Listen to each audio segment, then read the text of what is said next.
The truth is under assault in America.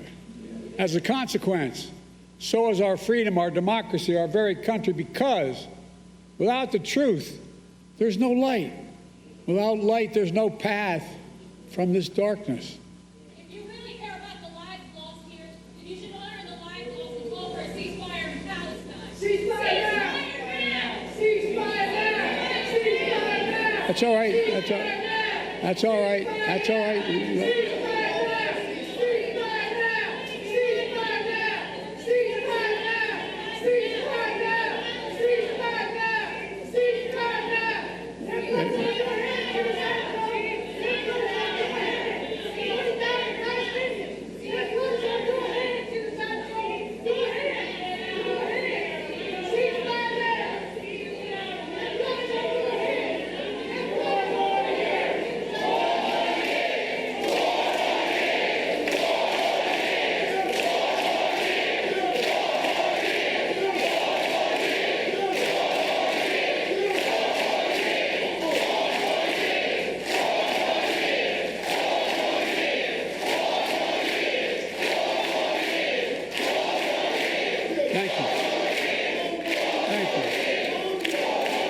Thank you. Look, folks, I understand their passion, and I've been quietly working with the Israeli government to get them to reduce and significantly get out of Gaza, using all that I can to do that.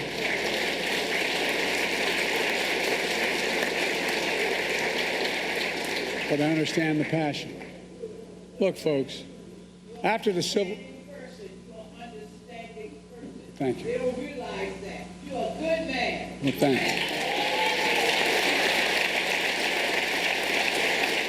you. Look, after the Civil War, the defeated Confederates couldn't accept the verdict of the war. They had lost. So they say they embraced what's known as the lost cause, a self-serving lie that the Civil War is not about slavery, but about states' rights. They've called that the noble cause.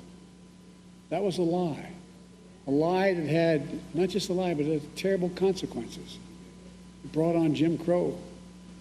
So let me be clear, for those who don't... All right, so the President of the United States getting booed and shouted down inside of a black church in America as he tries to recoup the percentage in the black vote, obviously, that he has lost. And in the melee of all of that was the Israel-Hamas war. Pro-Palestinian, anti-Israel, shouting him down. If you really believe in truth and light, as he was just talking about, what about the Palestinians? We're going to go around real quickly. We'll go back to the president. Kayleigh. What we just witnessed is emblematic of the political crisis, and I think it's fair to call it that, in the Democratic Party. He has hemorrhaged the support of the progressive left over Gaza. And what you just saw were a group of, presumably the progressive left, saying, look, do more in Gaza, as others in the church shouted 4 more years. What you just saw play out is the key challenge for the Democrat Party over the next 10 months. Guy, half the church in the pews that once they pulled out that camera and we could see all the people inside the Emmanuel AME Church, where a shooting happened in 2015. The president must have spent a couple minutes on that, but it's been a political talk ever since. Half the pews that we could see got up and left, those people. Well, I'm just struck by how incredibly unseemly and self-defeating it is, yet again, by so-called pro-Palestinian protesters to use this moment, and you can quibble with what Biden's saying, and there are plenty of things to criticize, but to interrupt a speech marking the deaths of innocent parishioners at the hands of a white supremacist, to push some political agenda, heckling the president while he's at the lectern in a church, it's counterproductive, and it's typical of that movement.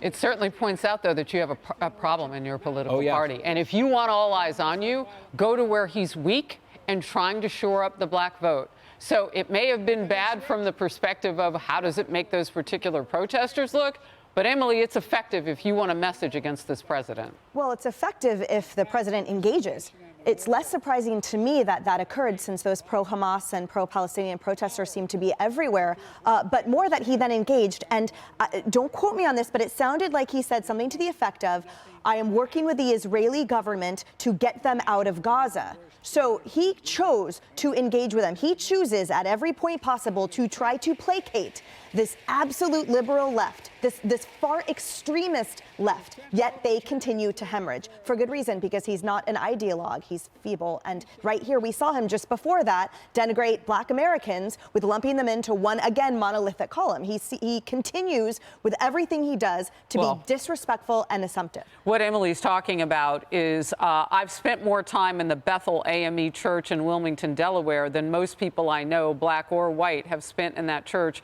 because that's where I started in a civil rights movement. He made it about himself right at a point, a tender point for people in that church remembering what happened in 2015. Only Biden can do that.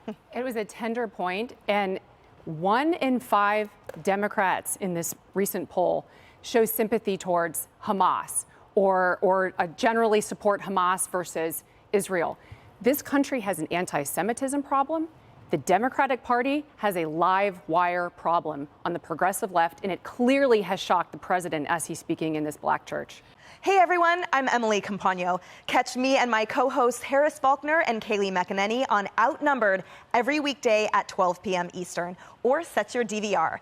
Also, don't forget to subscribe to the Fox News YouTube page for daily highlights.